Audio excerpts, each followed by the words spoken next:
కంచుకోట అంటే గుర్తొచ్చే మొదటి నియోజకవర్గం హిందూపూర్ నియోజకవర్గం. హిందూపూర్ నియోజకవర్గం మా కుటుంబాన్ని ఆశీర్వదించింది, దీవించింది.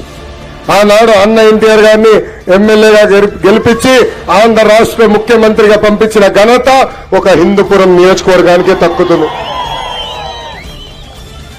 మా మావయ్య నందమూరి హరికృష్ణ గారిని కూడా శాసనసభకు పంపించి నియోజకవర్గం హిందూపురం నియోజకవర్గం. ఒక మావయ్య కాదు, రెండో మావయ్య. మీ అందరి బాలయ్య, నా ఒక్కడికే ముద్దల మావయ్య.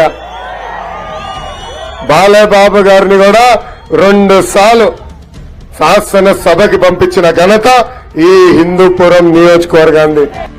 హిందూపురం మా కుటుంబాన్ని ఆశీర్వదించింది, దీవించింది. గతంలో హిందూపురం అంటే వెనుకబడిన నియోజకవర్గం.